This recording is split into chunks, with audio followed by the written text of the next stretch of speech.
vamos a mirar las características. Cuando hablamos de características, estamos hablando del carácter, o sea, cómo son los ángeles. Recuerden que vamos a abordar el carácter de los ángeles, pero que todavía no hemos abordado el problema de la caída. Y como no hemos abordado el problema de la caída, vamos solamente a abordar el carácter de los ángeles que no cayeron, o sea, de los ángeles normales, de los ángeles que mantuvieron su dignidad, de los ángeles que permanecen en obediencia y en sumisión completa a Dios. Y estas características de los ángeles como tal, son características que son inherentes a ellos, pero que están perfeccionadas en ellos. O sea, por así decirlo, ellos son perfectos en cuanto a este carácter, en cuanto a estas características que vamos a describir. Entonces tenemos aquí la primera característica de los ángeles es la santidad. Los ángeles son santos. Recuerden, estamos hablando de los ángeles que no cayeron. Los ángeles son santos. Cuando nosotros hablamos de santidad, llegan a nuestra mente una cantidad de conceptos erróneos, una cantidad de conceptos equivocados, una cantidad de conceptos productos del legalismo, productos del fanatismo y productos del misticismo. La mayoría de ustedes, o un gran grupo, por así decirlo, estuvo viendo con nosotros la carta a los Colosenses que aborda esas tres, digamos, esas tres deformaciones, esas tres anomalías de la fe cristiana. El fanatismo, el legalismo, el misticismo nos hacen creer que una persona es santa debido a su conducta, es decir, debido a lo que hace y a lo que no hace. Entonces describimos la santidad desde un punto de vista diabólico, ya los explico por qué, porque definimos la santidad con base en lo que la persona es, con base en lo que la persona hace o con base en lo que la criatura, hablemos de criaturas, no hablemos de personas porque estamos en angeliología y no es antropología. Hablemos de las criaturas como es, de los seres como él. Entonces definimos santidad cuando nos referimos a las personas, definimos santidad en que esa persona no miente, no roba, no adultera, esa es una persona que se mantiene pura, esa es una persona que se mantiene en integridad, es una persona que tiene estos y estas características. Pero la palabra santo, la palabra santo en sí no significa nada de eso. La palabra santo no apunta a ninguna característica moral, por así decirlo. La palabra santo significa simplemente apartado. Eso es lo que significa la palabra santo. Apartado o separado. Apartado o separado. O sea, la palabra santo tiene un significado muy simple, muy sencillo. Nosotros entendemos la santidad en virtud de un listado de cosas que tienen que ver con no hacer, no tocar, o hacer y tocar, o deshacer cosas. Y se convierte la santidad casi que en una película de terror, o sea, algo que es inalcanzable, algo que es inabordable. La santidad no tiene que ver con eso, porque la santidad en sí, la palabra santidad, que algunas veces nos rechina, nos fastidia, porque la palabra en sí, repito, está cargada de un significado erróneo por el contexto en el que nos movemos, sobre todo en el contexto evangélico en el que nos movemos. Entonces, no entendemos bien la palabra santidad y nos causa como cierto fastidio la palabra, como algo muy prestado. Pero si nosotros vamos al significado de la palabra, a lo que significa agios, la palabra santidad significa separado, significa diferente. Separado, apartado, diferente. Y significa separado, apartado y diferente en virtud de qué? En virtud del único que es santo en sí mismo. Escuchen bien, solamente hay un ser santo, solamente hay un ser santo en sí mismo. Es decir, solamente hay un ser que es esencialmente santo, que esa es su característica. Y eso lo vemos en el capítulo 6 de Isaías, cuando Isaías ve a los ángeles y los ángeles proclaman la santidad de Dios. Santo, santo, santo. El himno más antiguo de la iglesia cristiana es el himno Santo, Santo, Santo, porque en ese himno se está proclamando una cualidad, una virtud o una perfección que le pertenece exclusivamente a Dios. Solamente hay un ser que es santo y ese es Dios. Entonces, las demás criaturas que han sido creadas por Dios son santas en virtud de que esas criaturas han sido separadas para Dios. O sea, la santidad tiene que ver con que la vida de la criatura le pertenece a Dios. Si la vida de la criatura le pertenece a Dios al 100%, la criatura es santa. ¿Por qué los ángeles son santos? Los ángeles son santos porque fueron apartados para Dios, viven para Dios, obran en función de Dios, piensan en función de Dios, aman a Dios y todo su ser está enfocado en la persona de Dios. Y eso es santidad. ¿Por qué? Porque ellos son creación de Dios. O sea que la santidad está ligada a la justicia. Si usted toma algo que no es suyo, usted es una persona que está robando, ¿cierto? Está robando porque está haciendo uso de algo que no es suyo y que no fue creado para usted, sino que lo creó su propio dueño para su propio uso. Entonces, en el caso de los santos, hablamos de ángeles santos en virtud de que esos seres viven exclusivamente para Dios, existen solamente para Dios, están las 24 horas, para traducirlo en términos humanos, están las 24 horas del día al servicio de Dios. O sea que son seres justos porque viven realmente en un nivel de justicia que es vivir para aquel que me creó y para aquel que me sostiene. Porque es que sucede algo con la criatura. Cuando estamos hablando de ángeles, ya vimos en la clase pasada que son creados. Entonces son criaturas. Nosotros también somos creados y también somos criaturas. Y la criatura como tal le debe su existencia al creador en el sentido de que el creador es el origen, es la persona que origina esa criatura. Pero en el caso de Dios, con los ángeles y con todo lo que existe, Dios no solamente es el origen y la causa que hace que algo exista, sino que Dios también es el poder que mantiene a ese ser en existencia, o sea, que lo sustenta. ¿Recuerdan cómo dice el libro de Hebreos? Quien hizo todas las cosas y quien también sustenta todas las cosas por la palabra de su poder. Entonces, ¿qué es una criatura santa? Una criatura santa es aquella que sabe que su vida toda le pertenece a Dios y que cada segundo de su existencia es sostenido por Dios, de tal manera que ella en sí misma no es nada. ¿Sí entendieron? ¿Sí entendieron? Ok. Eso se llama santidad. Nosotros tenemos un problema, que nosotros creemos que hay cosas que podemos hacer a nuestra manera, que nosotros tomamos decisiones, que nosotros a veces nos jactamos de cierta independencia, que amanece el día y me levanto y chapundú me fui. Es que yo puedo darme el lujo de contestarle y manotearle a los demás. Estoy diciendo cosas que se me ocurren, ¿no? Estoy diciendo cosas de mi vida anterior, de mi vida a veces presente y de las cosas que veo. Yo no le estoy tirando pullas a nadie. Si alguno acaba de hacer eso, yo no lo vi, yo no sé, yo soy una criatura. Estoy aquí localizable, yo no estaba allá, estaba aquí. Entonces, nosotros somos personas así. Somos personas que somos, no, que conmigo no se metan, lo mío es mío y eso no, además no sé qué. Todo eso que está centrado en el yo es la esencia del pecado.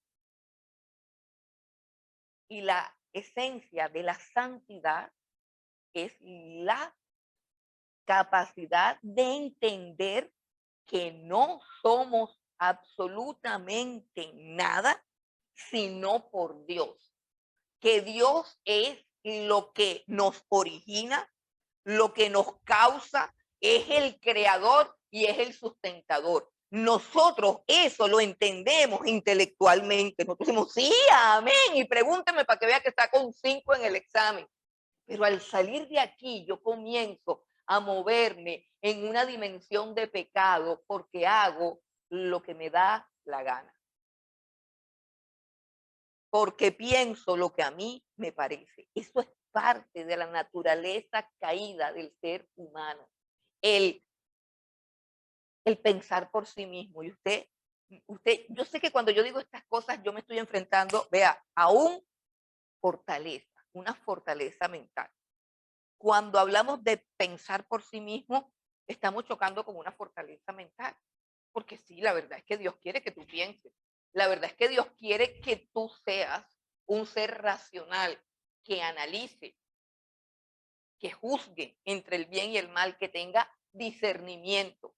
El problema es que nosotros aprendimos en el jardín del Edén a usar ese discernimiento de manera independiente de lo que Dios ha dicho.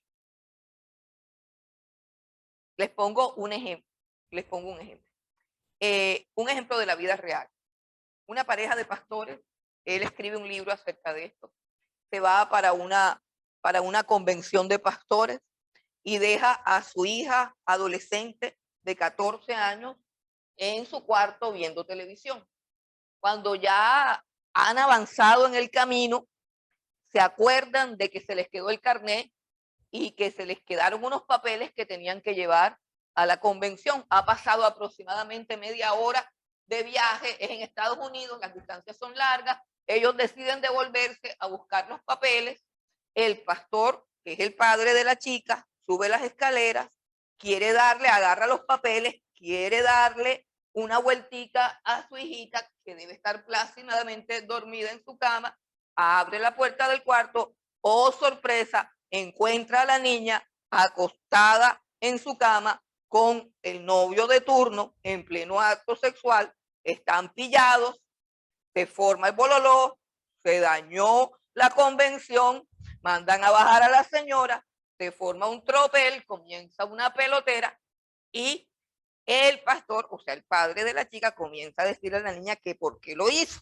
El chico está ahí asustado, los dos están asustados y la niña dice que ellos se están cuidando y que no hay ningún problema con eso porque ellos tienen todas las precauciones.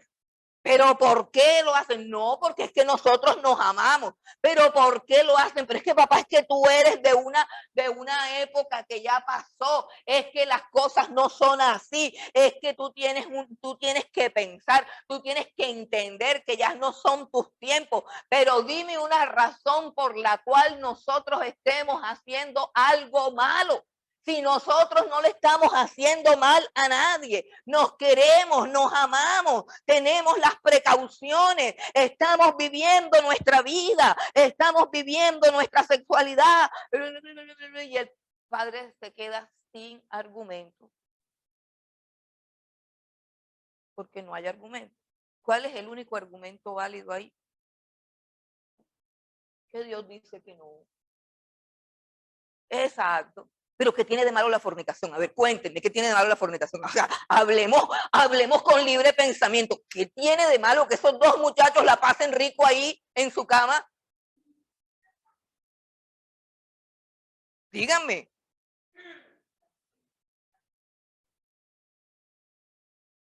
Que Dios dice que es malo. Y el dueño de esos dos cuerpos no son ellos, sino Dios.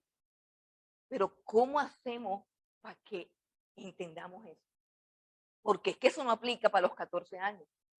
Eso aplica para esta vejez también. Porque nosotros sí le queremos enchutar. ¿Sabe cuál es el problema? Que nosotros le queremos enchutar esa teoría a mi hijo adolescente, pero yo no, porque ya yo sí puedo hacer ciertas cosas. Y no me refiero a encerrarme en el cuarto con ningún pelado, muchas otras cosas, para las cuales ahí sí, yo sí puedo pensar, yo sí puedo decidir. Entonces, el problema de la santidad no es exactamente qué hago ni qué no hago, sino la conciencia que yo tengo de quién soy yo, de quién soy yo y a quién me le debo.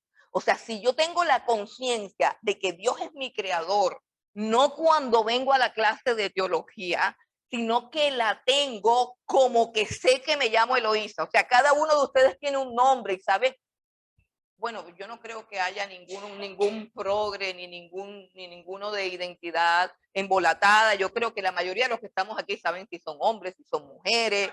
Yo creo que no hay nadie embolatado por si las moscas, pero la mayoría tiene conciencia de su ser, conciencia de que, por ejemplo, yo tengo conciencia de que ya no tengo 15 años, tengo conciencia de que soy mujer, tengo conciencia de que soy cristiana, tengo conciencia de mi identidad. Hay ratos en que se me olvida, ¿cierto? Y ahí es cuando fallo. Pero si yo puedo tener conciencia 100% de que soy criatura, la palabra criatura, conciencia de ser criatura. Criatura significa soy creada y soy dependiente. Creada y dependiente. Si soy creada y dependiente, al 100% tengo que vivir para Dios y no para mí mismo. Y no porque me toque, no porque haya una obligación. Por causa de nuestra naturaleza caída, ese estilo de vida nos parece una obligación. Pero los ángeles son santos porque ellos viven en el deleite máximo de ser criaturas y de vivir para Dios. Es el deleite de saber que existo y subsisto para Dios, que tengo propósito en Él, que tengo existencia en Él, que tengo función en Él y que toda la gloria está en Él. Es la libertad de no vivir en el yo, de no vivir en el ego que se nos deprime, que se nos irrita, el ego que necesita el reconocimiento, el ego que necesita la alabanza. No, ellos son santos porque ellos no viven en esa dimensión. Ellos viven en la dimensión de la santidad. Entonces, Isaías en el capítulo 6 nos muestra a unos ángeles y dice cómo están esos ángeles. Capítulo 6 de Isaías, dice el versículo 2, por encima de él había serafines. Cada uno tenía 6 alas. Con 2 cubrían sus rostros. Interesante. Con 2 alas cubrían sus rostros, con 2 alas cubrían sus pies y con 2 volaban. Miren, cuando los estudiosos analizan solamente este texto, hablan de la humildad de los ángeles. Cubrían sus rostros porque no se consideraban dignos ni siquiera de mirar la gloria, la grandeza y la belleza del que estaba en el trono.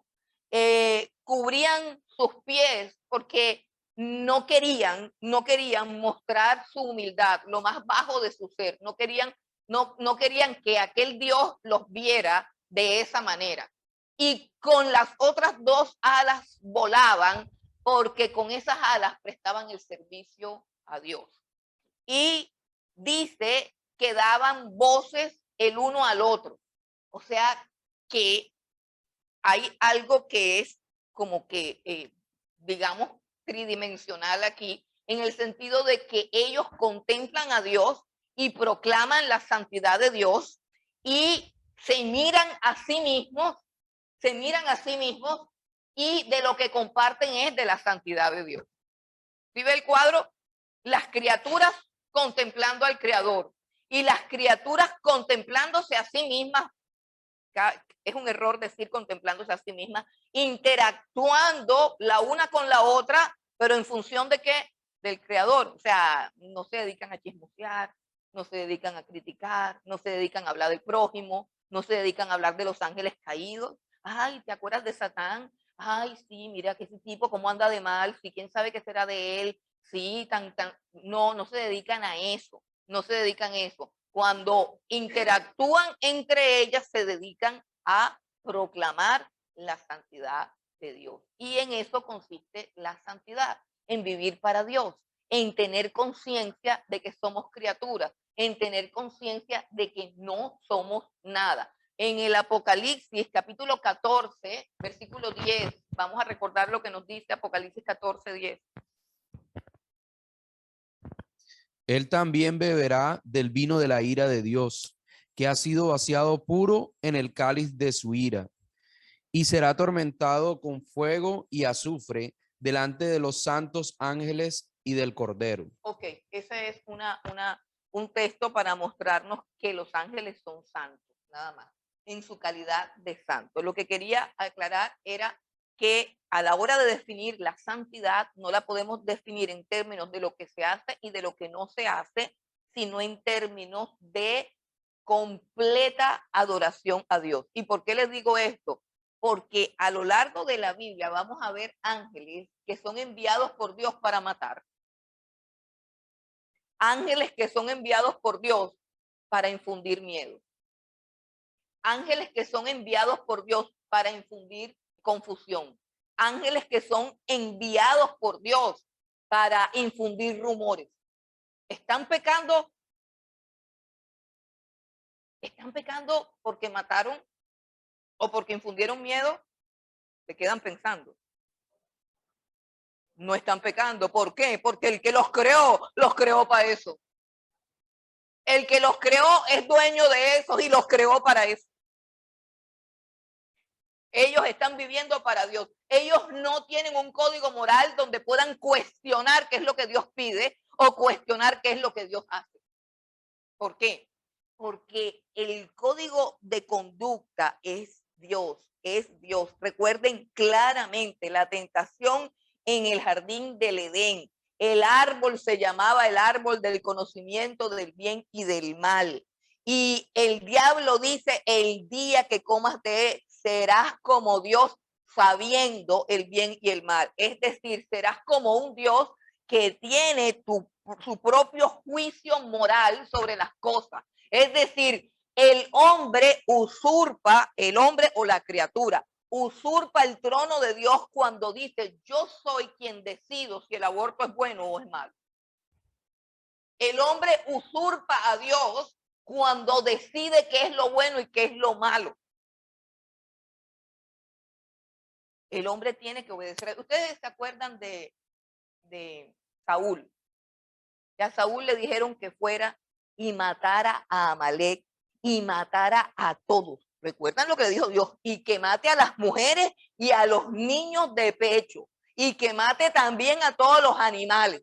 Porque Dios estaba enviando un castigo sobre Amalek, porque Amalek había perseguido al pueblo de Dios y lo había estorbado en el camino y los había atacado por la espalda. Y Dios juró, hizo un juramento. Eso fue en la batalla en la que Josué hizo que el sol se parara y que la luna se detuviera, y todo ese cuento de cuando Josué peleaba contra los ejércitos de Amalek y el día se alargó para que Josué pudiera ganar la batalla. Y ese día Dios le juró a Josué, Dios hace un juramento con Josué y le dice, yo voy a raer de la tierra la memoria de Amalek, es decir, de él no va a quedar nada. Fue una sentencia divina, ya Amalek estaba sentenciado. Y cuando Dios levanta al rey Saúl, Dios le da a Saúl la orden de que haga eso. Pero Saúl tiene su propio código moral. Y dice, yo voy a ser un rey bueno, más bueno que Dios. Y yo voy a matar todo, pero al rey no y a las vacas gordas no. Y además de eso, voy a hacer un despliegue de religiosidad, ofreciendo todas las vacas que no maté al Dios que me ordenó que las matara. Eso es un poquito clarito, ¿cierto? Hermano, ¿cuántos cristianos yo no conozco así? Que les encanta ser buena gente. Con lo que Dios dice que es pecado. Ay, no, eso no es amor. Es que no tienen misericordia y no tienen amor. Ah, pero para pecar sí. Es que la misericordia tiene que ver con pasar por alto el pecado. ¿Desde cuándo el amor a Dios se traduce en que el pueblo de Dios pueda pasar por alto el pecado? Entonces, hay gente hay gente que, repito, que a lo malo le dicen bueno, a lo bueno le dicen malo y se creen más religiosos que todos. Saúl era un hombre altamente religioso. Todas las veces que pecó, pecó en el ámbito espiritual, pecó en los cultos. Hubo una vez en que se apresuró y ofreció un sacrificio que no le tocaba a él ofrecer. Hermanos, es como los hermanitos que se pelean. Perdónenme, aquí no hay nada de eso. Estoy hablando de en las iglesias donde hay hermanitos que quieren estar subidos al púlpito, pero no quieren barrer. Por poner un ejemplo, por poner un ejemplo. Hermanitos que quieren predicar, pero en su iglesia, mientras tanto, y en el parque, y en el centro, siempre tienen mensajes para la iglesia, pero no tienen mensajes para la prostituta, para el ladrón, para todas esas almas que Dios quiere. Oye, tú eres predicador, te mueres por predicar. Sí, que precisamente eso viene de parte de Dios, que te mueras por predicar. Pero a veces no nos morimos por predicar, sino por sobresalir y por ser alabados. Pero vestimos todo eso con una excusa religiosa. Con una excusa religiosa. Y eso era exactamente lo que hacía Saúl. Terminó consultando brujas. Le decía al profeta Samuel, no me dejes solo, no me dejes solo, hónrame delante del pueblo, o sea, que el pueblo no sepa que Dios me ha desechado. A mí no me importa que Dios me haya desechado, decía Samuel, pero que el pueblo no sepa, que el pueblo no se entere de que Dios no me ama, que el pueblo no se entere que el Espíritu se fue. Y eso es lo que sucede, hermanos. Perdónenme que les digo, cuando un ministro finge la voz, cuando un ministro necesita humo, cuando un ministro necesita falsificar lo que no tiene. Eso era lo que hacía Saúl, falsificaba la autoridad espiritual que ya Dios le había quitado. ¿Y por qué se le había quitado?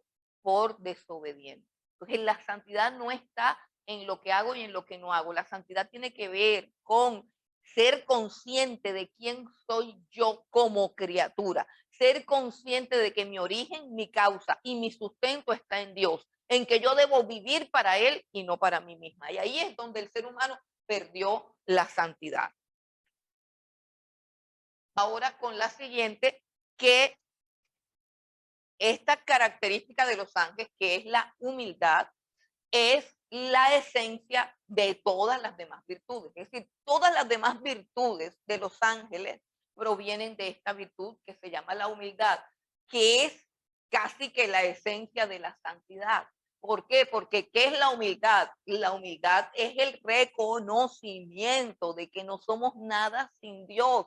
La humildad es la capacidad de vernos como un balde vacío que Dios tiene que llenar, como alguien que tiene que estar al servicio de Dios siempre para que la vida tenga significado y valor, como alguien que continuamente se está derramando en servicio a Dios porque sabe que allí está la razón y el valor de su existencia, porque se percibe como un ser creado por Dios, sustentado por Dios y para la gloria de Dios. Vamos a la segunda carta del apóstol Pedro, capítulo 2, versículo 11. ¿Qué nos dice? Mientras que los ángeles, que son mayores en fuerza y en potencia, no pronunciaron juicio de maldición contra ellas delante del Señor. Ahí hay un caso que vamos a ver a profundidad más adelante acerca de esa manera como nosotros a veces abordamos estas cosas, pero ahí nos están diciendo básicamente que los ángeles, aunque son más poderosos que algunos falsos ministros del evangelio, ellos no se atrevieron a reprender a Satanás las veces en que Satanás se pasó de sus límites. Los ángeles poderosos, el arcángel, yo creo que por ahí está Judas 9, sí, puedes leer Judas 9 también. Pero cuando el arcángel Miguel contendía con el diablo, disputando con él el cuerpo de Moisés, no se atrevió a proferir juicio de maldición contra él, sino que dijo, el Señor te reprenda. Ok, el arcángel Miguel es un arcángel que ya lo hemos visto, que tiene ángeles a su cargo y que se podría decir que fue creado en el más alto de los rangos de los ángeles. Así que en rango tenía que ser igual. Pero el arcángel Miguel no se sienta en el juicio, no se sienta en la silla del juicio como nos sentamos nosotros tan fácilmente, que nos gusta condenar, censurar, criticar a las personas directamente sin una justa percepción, porque no quiero que caigamos en el vacío de las personas que pecan y que hacen lo malo y que luego cuando uno las censura dicen que quién eres tú para juzgar. Cuando una persona está haciendo lo malo, robar, mentir, fornicar, adulterar, es avara, es chismosa, es murmuradora, y cuando ese comportamiento está claro, yo no tengo que censurarlo, o mejor dicho, cuando yo lo censuro, no lo estoy condenando, porque ese es un comportamiento que ya está condenado. ¿Me hago entender? O sea, cuando yo me encuentro con una persona que roba y le digo que robar es malo, yo no la estoy juzgando. El robo ya está juzgado, sentenciado y condenado en la palabra de Dios. Entonces, eso no aplica para eso. Estamos hablando de un ángel que entiende que hay un tiempo para cada cosa y un momento para cada cosa y que el juicio final de condenación para las criaturas le pertenece pues al creador de las criaturas. Es como un asunto de sentido común. Es un asunto de sentido común. Y el ángel le dice a Satanás que el Señor te reprenda. Y estamos hablando del Nuevo Testamento. Pero nosotros creemos que con este orgullo y esta soberbia, que no es otra cosa sino las huellas del mismo Satanás en nuestro corazón todavía, las marcas de Satanás en nuestro corazón, nosotros creemos que podemos reprenderlo. Y yo pienso, no sé, precisamente porque entiendo el orgullo desde el punto de vista humano, entiendo el orgullo desde mi propia vida, desde mi propia existencia, porque yo quiero decirle, hermanito lindo, querido, que si usted no tiene identificado el orgullo y la soberbia en su propio corazón, difícilmente usted va a crecer a la estatura de un varón perfecto que es Cristo Jesús. Si usted es competente para identificar el orgullo en todas las demás personas que le rodean, pero en su corazón, en su mente, en sus palabras y en sus actos, no encuentra ningún ápice de orgullo, usted no puede crecer. Porque, repito, esas son las marcas de Satanás, esas son las marcas de la caída. Y es precisamente en esa área donde siempre tenemos que trabajar. Y eso explica muchísimas cosas que Dios permite que pasen y que permite que pasen dándole autoridad precisamente a algunos principados y a algunas potestades que nosotros queremos reprender. Un ejemplo, el apóstol Pablo dice en la carta a los Corintios, no lo busquen, es en un pasaje que es para mí muy edificante porque creo que todos los ministros de Dios y todos los siervos de Dios tienen que ser tratados en su orgullo y tienen que pasar por situaciones humillantes y vergonzosas. Eso suena feo, pero eso es así. ¿Por qué? Porque, hermano, si fue así con Pablo, Pablo escribe para que la multitud de las revelaciones que Dios me ha dado no me enaltezca sobremanera, me fue dado un aguijón en la carne, un mensajero de Satanás que me abofetea. ¿Qué era? 50,000 cosas puede ser una enfermedad, algo vergonzoso, algo humillante. ¿Y por qué una enfermedad es humillante en el pueblo de Dios? Porque existen las fortalezas mentales, que eso lo vamos a tratar cuando vayamos a guerra espiritual. Las fortalezas mentales son todas esas creencias que Satanás mete en la iglesia para destruirnos, dividirnos y matar nuestra fe. ¿Cuál es esa fortaleza ¿Cuál es una de las fortalezas mentales satánicas más poderosas? Si Dios no te ha sanado, es porque o no tienes suficiente fe o tienes un pecado oculto. Todo el libro de Job habla de eso. Todo el libro de Job habla de eso.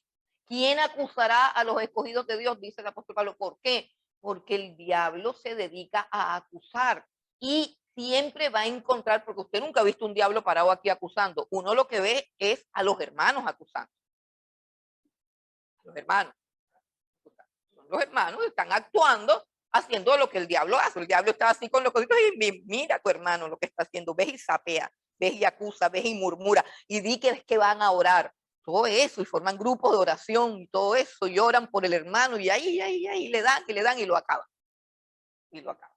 Y crece esa arrogancia. Estamos orando por el pastor porque lo vemos mal. ¡Ay, son unos ángeles! Salieron glorificados, son más espirituales que el pastor. O sea, Dios está equivocadísimo. Debe quitar el pastor y colocar ese grupo de ángeles que hay en la iglesia, que se dedican a orar por la santidad del pastor, porque sus ojos han percibido que el pastor está mal. Y Dios ni siquiera se ha enterado. Dios no se ha enterado que el que puso está mal. No, los hermanitos sí se enteraron, están ellos ahí, echa para allá, echa para acá, el chisme vaya, el chisme viene y acaban al que.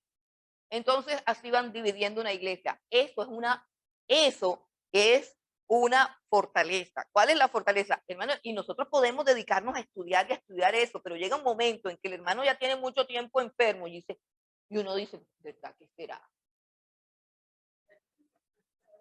Hermano, usted debe revisarse. Porque nosotros aquí tenemos como un año de estar orando por usted en ayuno y usted nada que se sana. Revise, a ver, para ver, ¿no será que hay algo que usted, ajá? ¿Por qué? Porque es una fortaleza satánica. Esa es una fortaleza satánica. Estás enferma porque algo malo en ti. Hasta que no dejes de hacer eso, hasta que no confieses tu pecado. Como Job, que le dieron y lo machacaron y lo machacaron. Y el hombre decía, yo no he hecho nada. Yo no he hecho nada. Entonces, ¿qué sucede?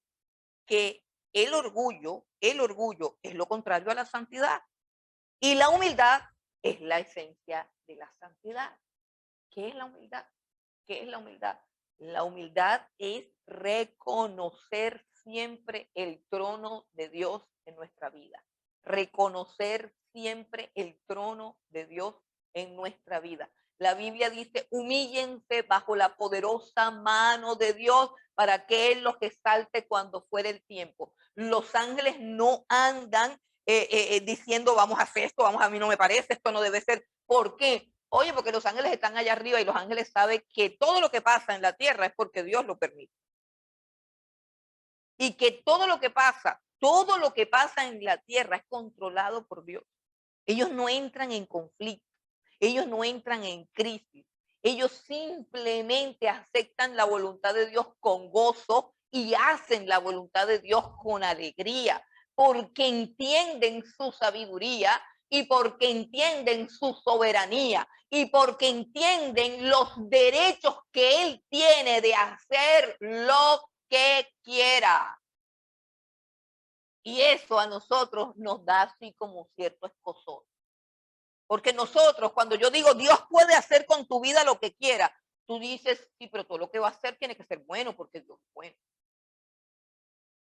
Entonces ya tú dices, sí, pero yo de alguna manera yo voy a dirigir a Dios para que Él haga realmente lo que a mí me parece que es bueno. Pero enfermarme no es bueno. Permitir que me roben, eso no es bueno. Pero Dios tiene otra manera de ver las cosas. Y cuando uno ve la soberanía de Dios, puede decir como Job, un varón perfecto, dice Jehová Dios, o sea, es un razonamiento lógico. O sea, yo por qué me voy a poner bravo, miren esto, ¿por qué me voy a poner bravo que Dios mató a todos mis hijos y dejó a mi esposo? Uno decir, oye, pero me mató a todos los pelados, ¿por qué no mató a la señora esa? ¿Por qué me voy a poner bravo de que acabó con todas las vacas, con todo el ganado? Si todo eso me lo dio Dios.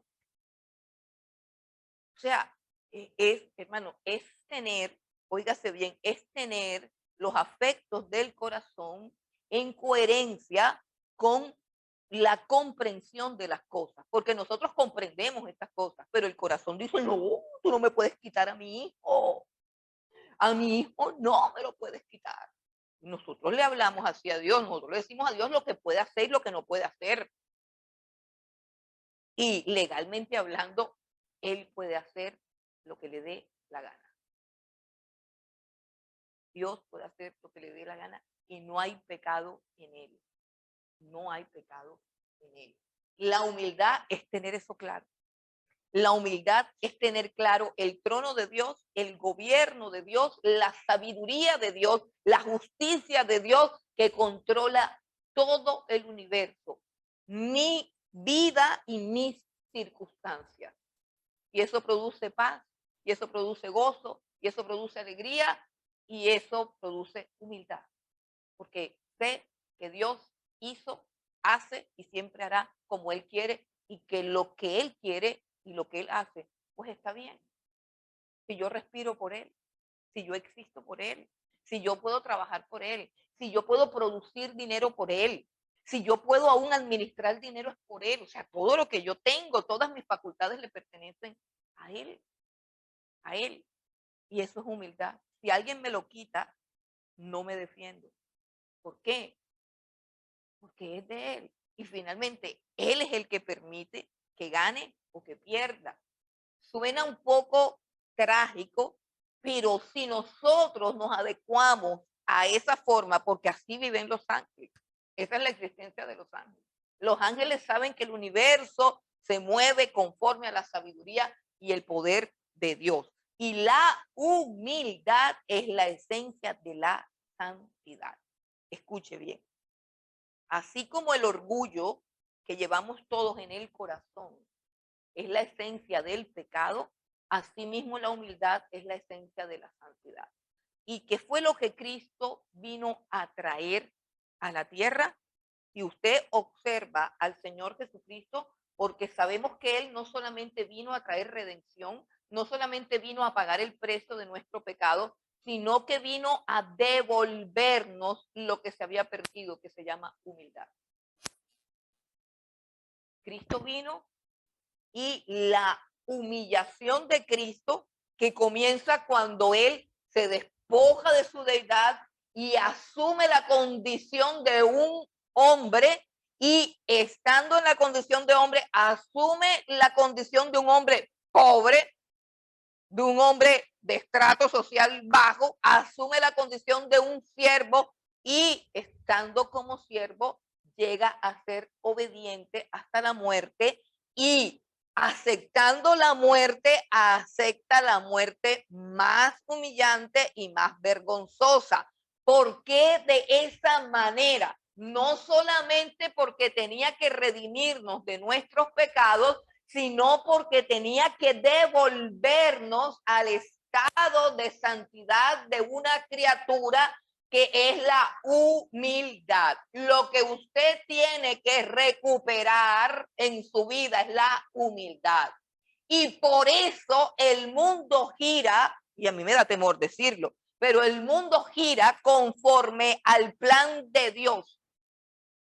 Recuerda la frasecita: a los que aman a Dios, todas las cosas nos ayudan a bien. ¡Pum! Y ahí para. Ahí para no decir lo que viene. Esto es a los que conforme a su propósito son llamados. ¿Y cuál es el propósito para el cual fuiste llamado? A que tú crecieras a la estatura de un varón perfecto, que es Cristo Jesús. Estatura, un varón perfecto, Cristo Jesús, estatura. O sea que la estatura no tiene que ver con hacerme grande, sino con hacerme pequeño.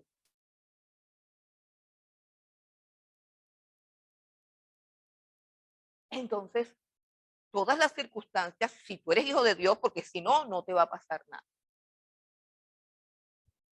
Si no, cada vez que te envanezcas y que te exaltes, ahí sigues como un pavo real, hasta que finalmente te caigas como se cayó Satanás. Pero si tú eres un hijo de Dios que está en un proceso de transformación a la imagen del Señor Jesucristo, La característica esencial de la santidad de Cristo es humildad. Aprendan de mí que soy manso y humilde de corazón. Ok. Y en todo ese proceso, como dice también el apóstol, humíllense bajo la poderosa mano de Dios. ¿Cuál es la poderosa mano de Dios? Bueno, la poderosa mano de Dios es el jefe tuyo. La poderosa mano de Dios son las autoridades que Él pone.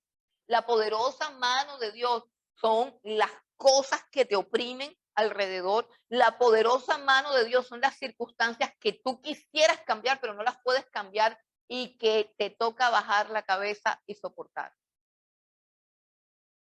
Toda circunstancia que implique para ti humillación es un proceso ordenado por la soberana mano de Dios para hacerte crecer. Por eso es que por lo general te toca gente pesada, ¿ves? Y te toca gente pesada, ¿por qué? Pues porque tú eres pesado. Te toca gente que de alguna manera doblegue tu orgullo, o te tocan circunstancias y situaciones donde tu orgullo tiene que ser doblegado. Entonces el apóstol Pablo por eso dice, para que la multitud de las revelaciones no me exaltase demasiado. O sea, un hombre que tiene tanta sabiduría, un hombre que tiene tanta inteligencia, y Dios dice, es peligroso que este hombre se me envanezca. Es peligroso que este hombre se enaltezca porque le he dado una revelación y una sabiduría superior, porque él tiene un propósito, una misión superior, porque el apóstol Pablo, como apóstol, tenía que ir más allá de donde fue el apóstol Pedro. Él tenía que saltar todas las barreras sociales, raciales, de género. Tenía que saltar por encima de todas esas argumentaciones. Imagínense una pared de ladrillos inexpugnable, hecha de diferencias raciales, hecha de prejuicios, hecha de legalismo, hecha de religiosidad, hecha de no toques. Aquel come carne de cerdo, aquel no se ha circuncidado, aquella es una mujer prostituta, aquel hombre no se puede tocar. Una cantidad de monstruos que no permitían que el plan glorioso de la salvación corriera por todas las naciones, como lo había declarado Dios. Que se salvaran de todo pueblo, de toda lengua, de toda ciudad, hombres, mujeres, niños, prostitutas, ladrones, homosexuales, todos, pero habían unas potestades mentales, habían unas murallas en la cabeza del apóstol Pedro que no permitían que eso se diera. Y este hombre tiene que saltar por encima de las cosas, pero él también era un fariseo fanático, recalcitrante, que arrastraba a la gente de mente obtusa, de mente cerrada, y tiene que abrirse la mente con luz para que él pueda ir donde personas incircuncisas, donde gente romana, para que pueda hablar con mujeres cara a cara, sin tanto envoltorio, para que pueda saltar por encima de todas esas barreras creadas por el mismo diablo. Él tiene que tener una luz grande, pero él también es un ser humano que se puede envanecer, porque todos los miran así como, ¡ah, tremenda palabra! ¡Ah, qué sermón!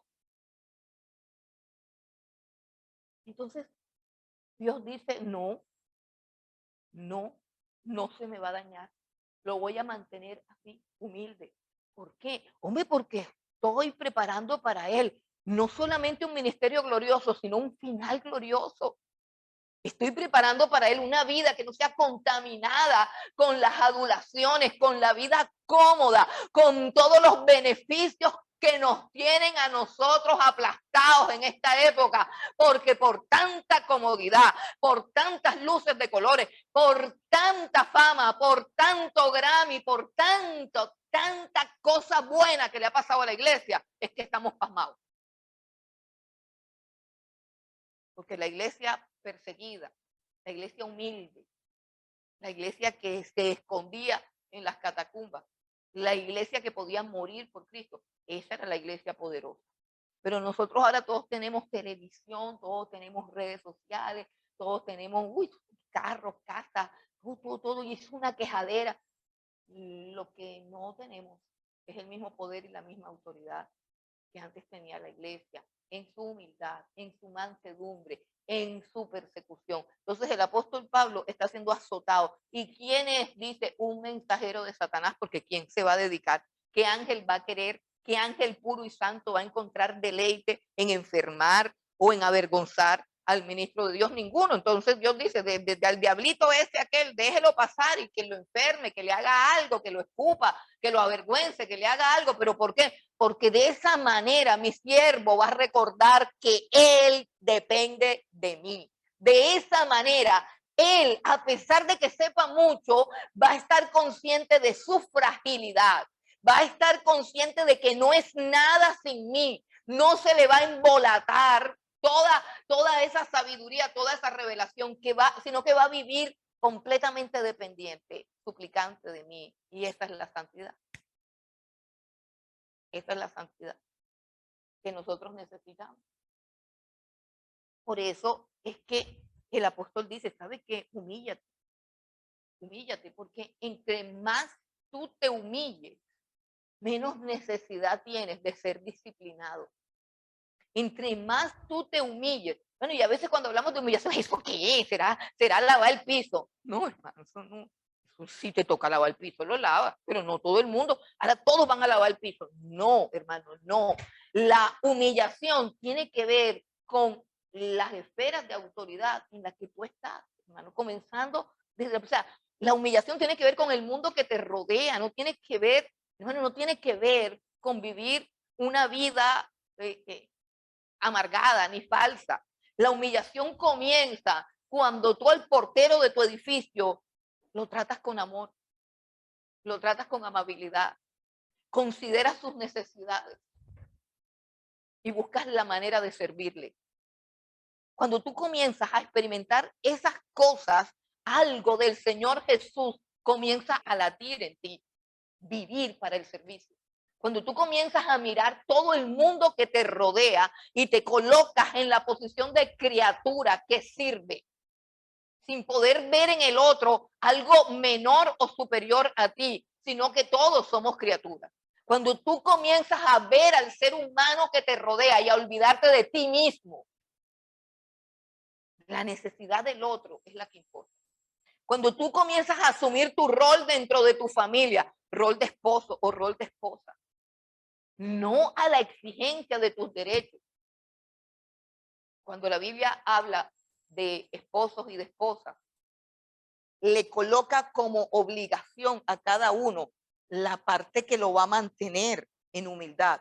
Por ejemplo, a los esposos le dice, amen a sus mujeres como Cristo amó a su iglesia y se entregó. O sea, tienen que vivir entregándose para cuidarla y para sustentarla. Eso es la parte humillante. Y ustedes mujeres sométanse a sus esposos.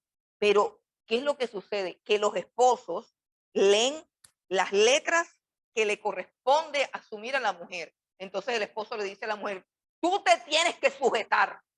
No hay ningún mandamiento en la Biblia que diga que el esposo debe obligar a su esposa a que se sujete. Escuchen, no hay ninguna orden de Dios para los varones que diga, varones, hagan que sus mujeres se sujeten. Esa orden no existe. No existe. Cuando usted coja a su esposa, que es rebelde, que tiene problemas, lo que sea, de pronto tiene razón. Y usted dice, es que me tienes que respetar y te tienes que sujetar. Usted se está metiendo en un terreno donde ahí no, eso va a empeorar. Póngale la firma que eso se va a poner peor. Y cuando usted como mujer se mete en el terreno de lo que Dios le ha dicho a él, es que tú me tienes que mantener, porque tú no sirves para nada acá, mira que yo gano más plata que tú no sirves para nada, tú tienes que ser el proveedor, tú tienes, o sea, ¿sí me voy a entender? O sea, las mujeres se dedican a restregarle al marido que tienen que mantenerla y el marido se dedican a restregar a la mujer que se tiene que sujetar y la cosa no fue así. La cosa funciona cuando el marido se dedica a lo que él tiene que hacer y la mujer se dedica a lo que ella tiene que hacer. Pero como nosotros nos formamos en el yo, decimos, no, a mí me tienen que respetar, porque yo soy la pastora y a mí todo el mundo me tiene que respetar, el que no me respete se va para afuera. No, La Biblia dice que usted debe respetar a sus pastores y si usted no los respeta, usted tiene un problema con Dios. Pero en lo que a mí respecta, usted puede trapear el piso hasta que Dios quiera. Yo digo, bueno, debe ser que yo necesito esa trapeada. De alguna manera yo tengo que pensar, algún mosco tengo que poner por ahí, alguna mancha tiene que haber desde que Dios me mandó a alguien a que me trapee. Y bastante que me han trapeado, y bueno, y eso está bien. Eso está bien. Pero repito, la humildad usted tiene que buscarla. Y la humildad no es una nube que desciende a solas en su habitación. No, la humildad es cuando usted deja de mirarse a sí mismo y comienza a mirar a los demás y a identificar su rol productivo. O sea, aquí estoy en mi familia, tengo que vivir para mi familia. Aquí estoy en mi oficina, tengo que trabajar para el bien de esta empresa. Aquí estoy en la iglesia, tengo que trabajar para el avance del reino de los cielos. Aquí estoy para dar, no para reclamar, porque soy una criatura de Dios con propósito y Dios me está dando el bien de existir. Si existo, si respiro, si hablo, si camino, tiene que ser para la gloria de Dios, porque todo eso es regalado. Todo eso regalado.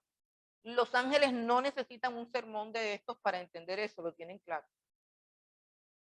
Lo tienen claro y son felices en la comprensión y en la experiencia de eso, humildad. Bueno, de la humildad se deriva la obediencia. De la humildad se deriva la obediencia. Recuerden lo que dijimos, obedecer. ¿Qué cosa es más humillante que obedecer? ¿Cierto? Cuando yo digo, yo voy a hacer esto y esto y esto, la iniciativa es mía. Recordemos a Saúl. Recibió una orden, mata a todo el mundo. Pero él tuvo una iniciativa, o sea, se le ocurrió una idea más brillante. Dijo, pero yo voy a dejar algunos vivos y hacemos un culto tremendo, hacemos un culto espectacular. Cualquier cosa, escucha, cualquier cosa que tú quieras ofrecerle a Dios en tu iniciativa personal, tiene algo de ti, tiene algo de tu yo. O sea, cuando la iniciativa es tuya, tú dices, yo le voy a ofrecer a Dios esto, yo le voy a traer a Dios esto. ¿Qué tal si hacemos esto para Dios?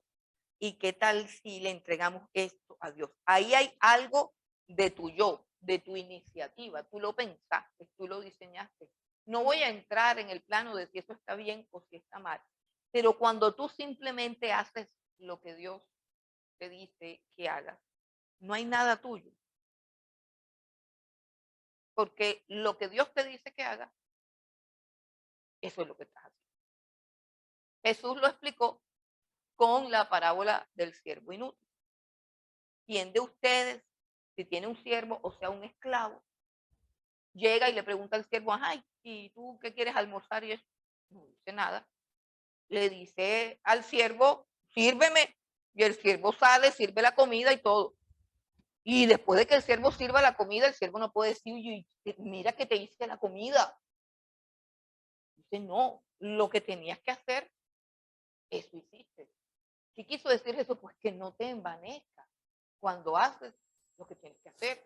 Es como el apóstol Pablo que dice, ay de mí si no predico el evangelio. ¿Por qué? Hombre, porque fui llamado a predicar el evangelio. Me dieron el don de predicar el evangelio. Me entregaron el evangelio, me entregaron la capacidad de predicar. Me están dando para el bus, me están dando para el barco, me están dando para todo. Pues ay de mí si no lo hago. Porque para eso fui llamado. Ahora el asunto es cómo lo hago, con gozo, con alegría. Ahí es donde está el detalle. Ahí es donde está el detalle. El gozo, la alegría y el amor. Esa es la parte de la adoración. ¿Qué diferencia a los ángeles? Que los ángeles son felices al servir. Que los ángeles tienen alegría por servir. Que los ángeles sirven con alegría y obedecen con alegría. Salmo 103, versículo 20. Bendecid a Jehová vosotros sus ángeles, poderosos en fortaleza, que ejecutáis su palabra, obedeciendo a la voz de su precepto.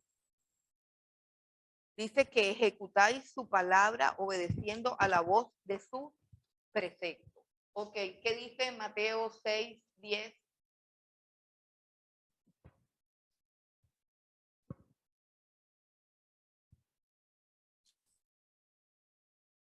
Venga tu reino, hágase tu voluntad como en el cielo, así también en la tierra. Ok. Bueno, los ángeles hacen la voluntad de Dios, obedecen a Dios precisamente por su santidad y por su humildad. Lo que quiero que ustedes vean es que esto es una cadena que una virtud proviene de la anterior. Si son humildes y saben que son criaturas creados y sustentados por Dios, que no son nada fuera de este Dios, entonces se complacen en obedecer la palabra de Dios, en obedecer las órdenes de Dios. Uno de los problemas que nosotros tenemos es que en nuestra naturaleza caída relacionamos la obediencia con sufrimiento o relacionamos la obediencia con fastidio, con deber, con esfuerzo, pero cuando un hombre está lleno del Espíritu Santo, se deleita en los mandamientos de Dios. Dice el Salmo 119, versículo 47, me regocijaré en tus mandamientos, los cuales he amado, los cuales he amado. Todo eso lo hace Dios en su proceso de ¿qué? De santificación. ¿Por qué? Porque la obediencia de los ángeles es parte del carácter santo de los ángeles y proviene de su humildad. Ahora, los ángeles son reverentes. ¿Qué significa reverentes? La palabra reverente, reverencia, tiene que ver con el temor a Dios, con el respeto, no con un temor de miedo, no con un temor de pánico, sino con un temor que conoce la grandeza y el poderío de Dios. El temor a Dios es el reconocimiento de su grandeza, de su poder, de su soberanía, de su omnipotencia, de que es infinitamente superior a todo lo que existe, a todo lo que Él ha creado, y eso debe producir en nuestros corazones reverencia. Los ángeles son reverentes. Nehemías 9, versículo 6. Tú solo eres Jehová. Tú hiciste los cielos y los cielos de los cielos, con todo su ejército, la tierra y todo lo que está en ella, los mares y todo lo que está en ellos. Y tú vivificas todas estas cosas, y los ejércitos de los cielos te adoran. Los ejércitos de los cielos te adoran. Dice también Hebreos, capítulo 1, versículo 6.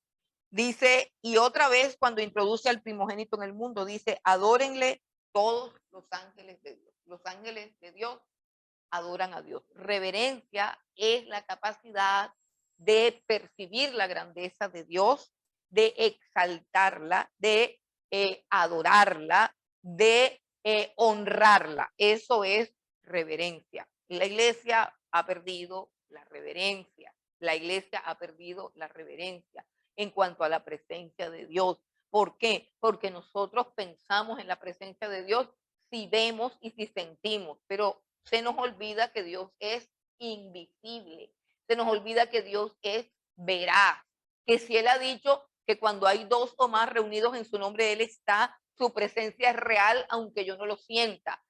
Y como no lo sentimos, entonces no actuamos en función de esa reverencia, sino que sale a relucir esa irreverencia de los seres humanos. Pero los ángeles son reverentes ante la presencia de Dios. Son sabios. Bueno, cuando hablamos de la sabiduría de los ángeles, tenemos varios ejemplos aquí. Vamos a ir un poquito más rápido. Por ejemplo, en Daniel 9, 21, 22 está el arcángel Gabriel, que dice claramente que ha sido enviado por Dios a Daniel para explicarle una visión que Daniel tuvo. El libro de Daniel es un libro profético donde Daniel recibe sueños y recibe visiones, pero la mayoría de esas visiones tienen un significado complejo y profundo que está relacionado con los últimos tiempos y aún con tiempos en que el profeta ya no existe, o sea, en los tiempos que nosotros estamos viviendo.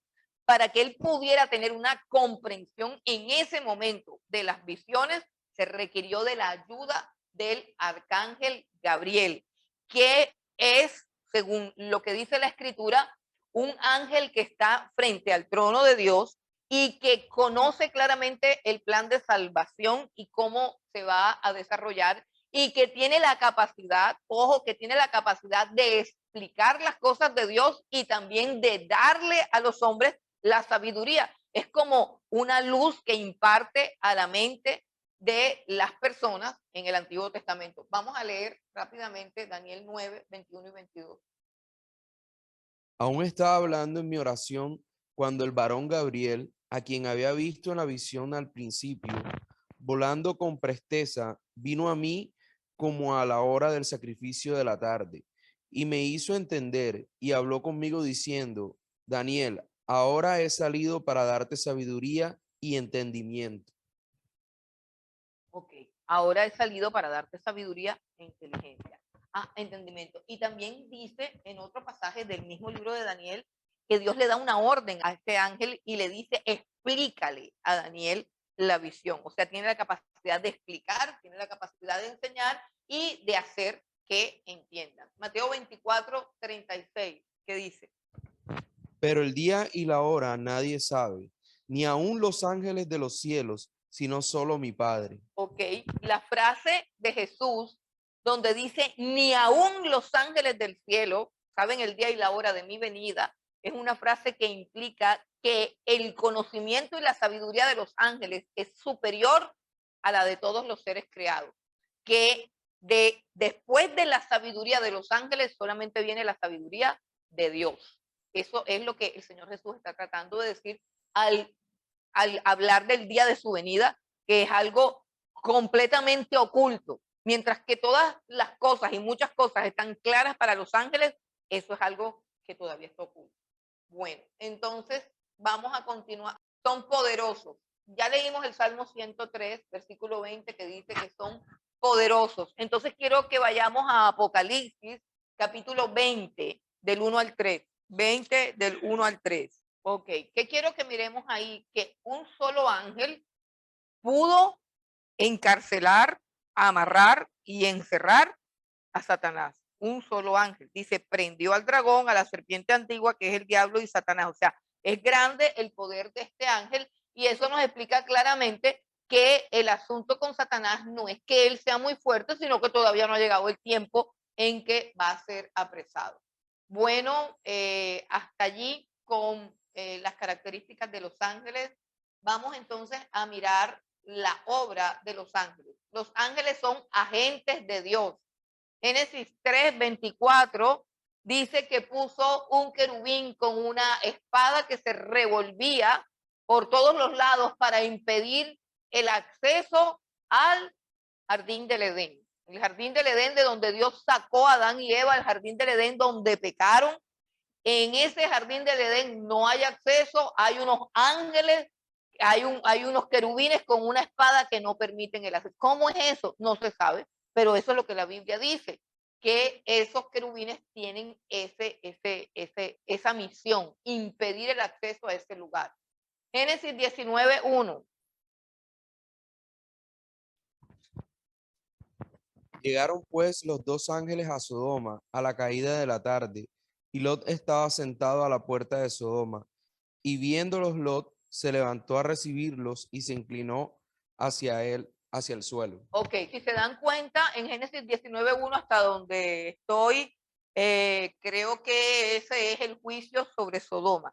Y esos ángeles han sido enviados como agentes de Dios, primero para salvar a Lot y a su familia, y segundo para ejecutar su juicio en la tierra de Sodoma. Así que hay ángeles que producen la destrucción, el juicio y la muerte de una ciudad. Entonces, tenemos que tener en cuenta eso. Y no son ángeles caídos, son ángeles que obedecen a Dios. Mateo capítulo 13, versículo 39. El enemigo que la sembró es el diablo, la ciega es el fin del siglo, y los segadores son los ángeles. Ok, ahora lee el versículo 41 y luego el versículo 49 del mismo capítulo 13 de Mateo. Enviará el Hijo del Hombre a sus ángeles y recogerán de su reino a todos los que sirven de tropiezo y a los que hacen iniquidad, y los echará en el horno de fuego. Allí será el lloro y el crujir de dientes. Ok, entonces, como agentes de Dios, ejecutan juicios de Dios, juicios de separación de los buenos y los malos. O sea, ellos son agentes que tienen que ver mucho en la ejecución de los juicios de Dios, o sea, en los castigos, en la condenación. Cuando Dios imparte un juicio sobre una población o sobre una persona, los ángeles son agentes de juicio, agentes de castigo, por decirlo así. Ahora, los ángeles también son mensajeros de Dios. Tenemos a Lucas 1 del 11 al 20 que nos habla de la anunciación, todo el proceso del Nuevo Testamento. Cuando el Nuevo Testamento se abre, encontramos una multitud de ángeles. Primero que todo, el ángel se le aparece a Zacarías para anunciarle el nacimiento de Juan el Bautista. Luego otro ángel se aparece a María para anunciarle que quedaría embarazada de el Hijo de Dios. Luego otro ángel se le aparece a José en sueños. Un ángel le habla para que él acepte a María como su esposa. Luego viene otra vez otro ángel cuando ellos huyen porque Herodes lo quiere matar. Otro ángel le advierte de que Herodes quiere matar al niño y lo guía para que huya a Egipto. Los ángeles se manifiestan. Luego, cuando el niño nace, también los ángeles prorrumpen en cánticos y en alabanza. Son mensajeros de Dios y de hecho es la función más elemental de los ángeles porque la palabra ángel significa mensajero. Está loco. También son siervos de Dios, pues son siervos de Dios porque viven para Dios, hacen su voluntad. Hebreos 1:14 y Apocalipsis 19. Hebreos 1:14. ¿No son todos espíritus ministradores enviados para el servicio a favor de los que serán herederos de la salvación? Ok, ese texto es bien importante que dice que son espíritus ministradores enviados para nuestro servicio. O sea, nosotros somos los herederos de la salvación. Y esos espíritus ministradores, o sea, estos ángeles, son enviados, pero ojo, son enviados por Dios. Aquí tenemos otro problema que pues es algo que es elemental, pero hay tantas corrientes y tanta doctrina engañosa de los ángeles que hay personas que creen que pueden invocar ángeles.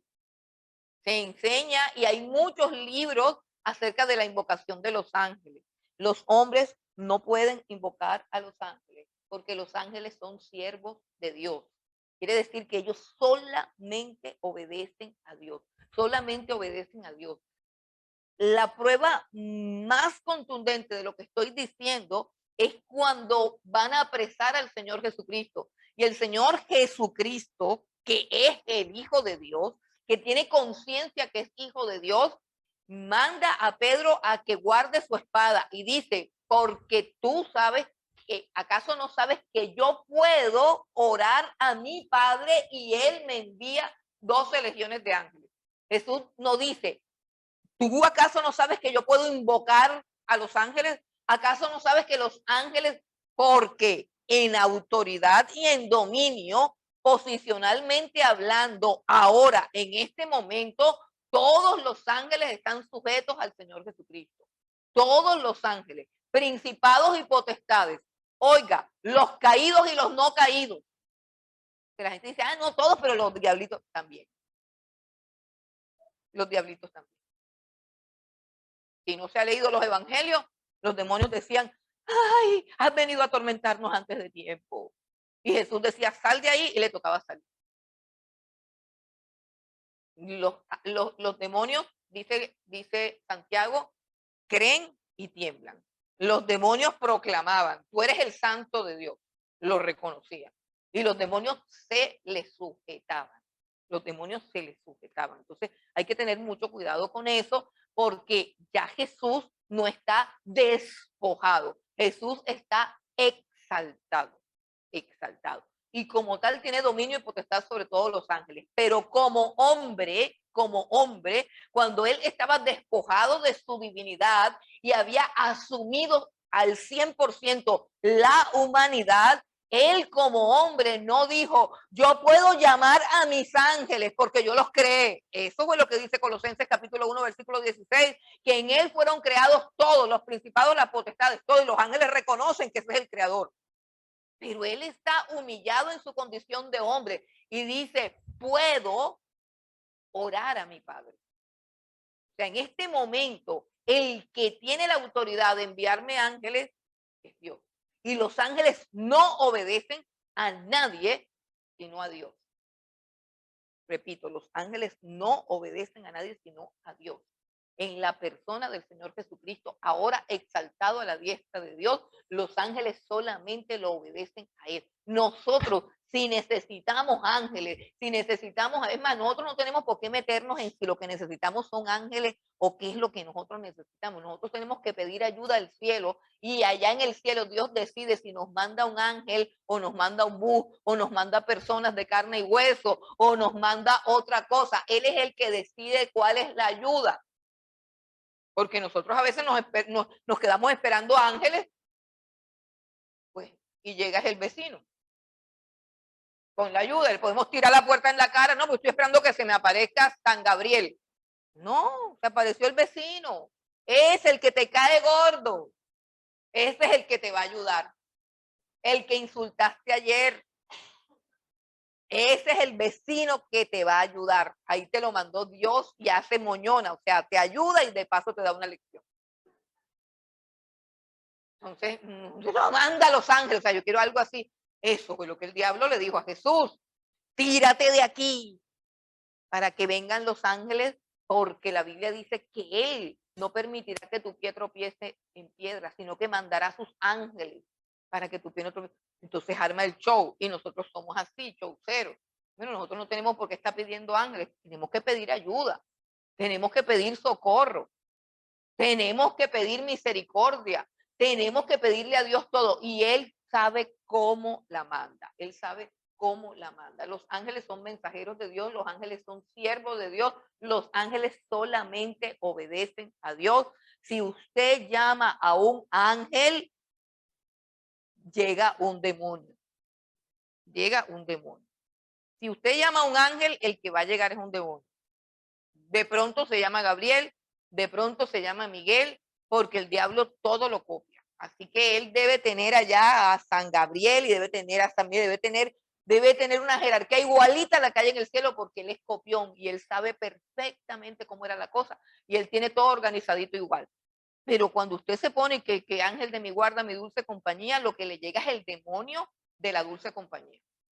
Y ese es el que lo va a seguir acompañando como usted siga invocando lo que no debe invocar. Al único nombre que es sobre todo nombre es el nombre de Jesús. Ni María, ni San Cucay, ni Superman, ni su abuela, ni el pastor, nada. Usted tiene que invocar es al Señor. ¡Ay, vamos a llamar al pastor para que me ore! Me ore usted.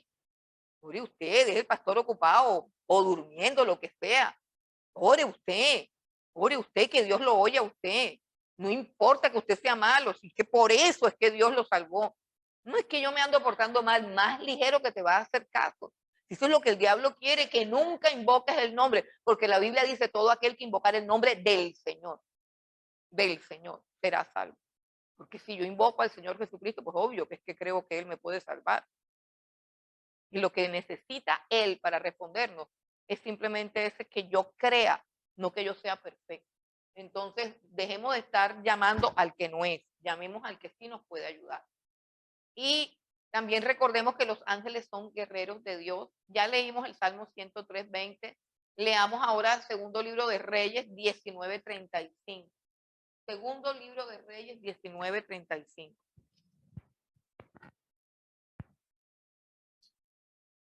Y aconteció que aquella misma noche salió el ángel de Jehová y mató en el campamento a los asirios a 185,000. Y cuando se levantaron por la mañana, y aquí todos eran cuerpos de muertos. Ok, bueno, ese texto me lleva al siguiente punto. Bueno, la actividad de los ángeles de verdad que es una actividad que es muy compleja, que es muy variada, o sea, que es algo que no podemos abocar de un solo. Ahí tenemos solamente 4 cosas. Son agentes de Dios en el sentido de que ellos pueden hacer cualquier cosa, pueden destruir una ciudad y pueden ayudar a una persona a la que se le están agotando las fuerzas para levantarse. Los ángeles pueden impartir fuerza. Los ángeles pueden intervenir en una cirugía y ayudar a un médico a que haga una operación más allá de sus capacidades. O sea, los ángeles pueden hacer cualquier cosa, pero ese no es asunto nuestro. Eso no es asunto nuestro. El asunto nuestro es pedir ayuda a Dios. Y Dios la da como Él quiere y a través de quien Él quiere. Bueno, entonces, con ese texto que acabamos de leer, nos vamos ahora a otro tema que es bastante interesante en la Biblia y es el tema del ángel de Jehová. Y es que resulta que hay muchos textos en donde se habla no de un ángel en particular o de los ángeles como tal, ni tampoco de Gabriel, ni tampoco de Miguel, sino que se habla específicamente de el ángel de Jehová. Y cuando nosotros vemos la manera como se describe ese ángel de Jehová, nos vamos a dar cuenta que la Biblia está hablando de un ser totalmente diferente al orden angelical que estamos estudiando. Entonces, ahora sí vamos a tratar de apurarnos con las citas y vamos a Génesis capítulo 16 y el primer texto que tenemos es el de Agar en Génesis capítulo 16, versículo 7. Vamos a leer rápidamente. Ya, así rápido, lo más rápido que se pueda. Y la halló el Espera, que ángel tiene de Jehová junto a una fuente de agua en el desierto, junto a la fuente que está en el camino de Shur.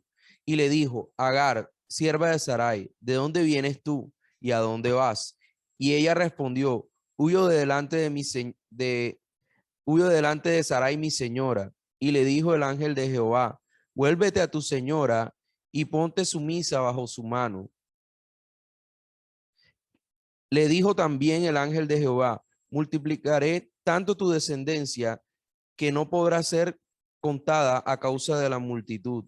Además le dijo el ángel de Jehová, he aquí que has concebido y darás a luz un hijo y le llamarás su nombre Ismael, porque Jehová ha oído tu aflicción. Y él será hombre fiero y su mano será contra todos y la mano de todos contra él y delante de todos sus hermanos habitará. Entonces llamó el nombre de Jehová que con ella hablaba, tú eres Dios que ve, porque dijo, no he visto también aquí al que me ve. Ok, si nos vamos a dar cuenta en todos estos textos, que no son todos, pero son la mayoría que hemos sacado, en los cuales la Biblia hace alusión al ángel de Jehová, inicia diciendo que se aparece el ángel de Jehová, pero hay algo interesante y es que no hay solamente algo que el ángel hizo, sino que hay una interacción entre el hombre de Dios o la mujer de Dios o el personaje humano que hay ahí. Hay una interacción entre ese ser humano y ese ser angelical. Hay una interacción, hay una comunicación. Pero al final, y en todas estas apariciones del ángel de Jehová, la persona a la que se le aparece el ángel de Jehová termina diciendo que habló fue con Dios.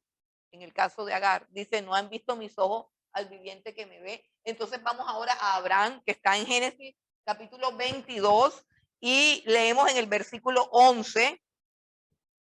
Dice, entonces el ángel de Jehová le dio voces desde el cielo y dijo, Abraham, Abraham. Y él respondió, heme aquí. Y dijo, no extiendas tu mano sobre el muchacho ni le hagas nada, porque ya conozco que temes a Dios, por cuanto no me rehusaste tu hijo, tu único. Entonces Abraham alzó sus ojos y miró, y aquí a sus espaldas un carnero trabado en un zarzal por sus cuernos, y fue Abraham y tomó el carnero y lo ofreció en holocausto en lugar de su hijo. Y llamó a Abraham el nombre de aquel lugar: Jehová proveerá.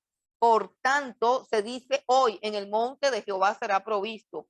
Y llamó el ángel de Jehová a Abraham por segunda vez desde el cielo y dijo: por mí mismo he jurado, dice Jehová. Si se dan cuenta, hay un juego de palabras donde el escritor dice que es el ángel de Jehová, pero el que está hablando dice que es Jehová. Dice: y dijo: por mí mismo he jurado, dice Jehová, que por cuanto has hecho esto y no me has rehusado a tu hijo, tu único hijo, de cierto te bendeciré y multiplicaré tu descendencia como las estrellas del cielo y como la arena que está a la orilla del mar, y tu descendencia poseerá las puertas de sus enemigos.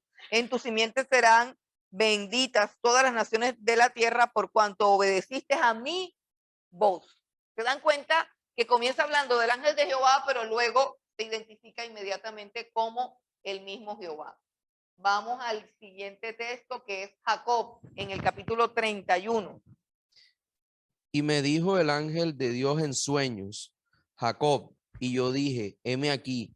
Y él dijo: alza ahora tus ojos y verás que todos los machos que cubren a las hembras son listados, pintados y abigarrados, porque yo he visto todo lo que Labán te ha hecho. Yo soy el Dios de Betel, donde tú ungiste la piedra, donde me hiciste un voto. Levántate ahora y sal de esta tierra y vuélvete a la tierra de tu nacimiento. Sí, o sea, el texto dice en el versículo 11 que es el ángel de Dios, y en el versículo 13 dice: yo soy el Dios de Betel. Ok, sí, el texto está bien, que lo veía como raro. Ahora Moisés, en Éxodo 3, del 1 al 10. Dice: apacentando Moisés las ovejas de Jetro, su suegro, sacerdote de Madián, llevó las ovejas a través del desierto y llegó hasta Oreb, el monte de Dios. Y se le apareció el ángel de Jehová en una llama de fuego en medio de una zarza.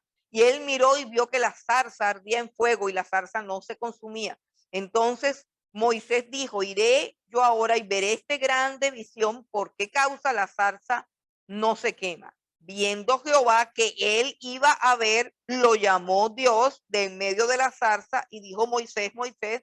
Y él respondió: heme aquí. Lo mismo sucede ahora con Josué en Jueces capítulo 2, del 1 al 5.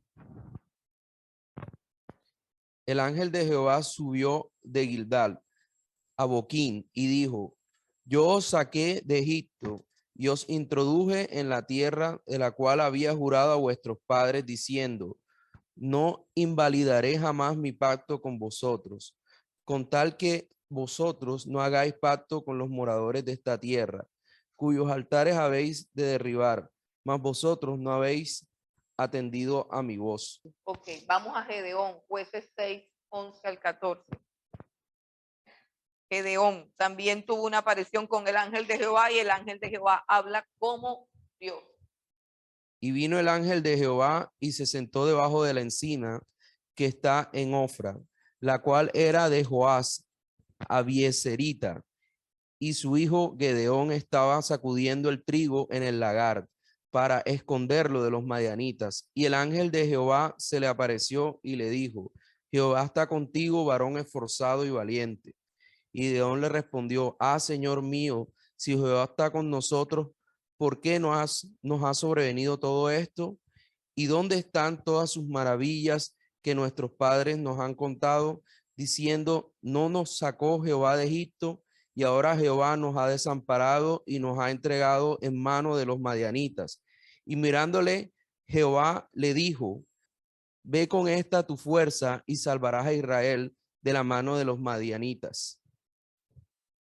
Ok, dice: mirándole, Jehová le dijo. Ustedes así ven que todas las apariciones del ángel de Jehová son apariciones de Dios. Ahora vamos a Manoa, que es el padre de Sansón. Jueces capítulo 13. A esta mujer apareció el ángel de Jehová y le dijo: he aquí que tú eres estéril y nunca has tenido hijos, pero concebirás y darás a luz un hijo.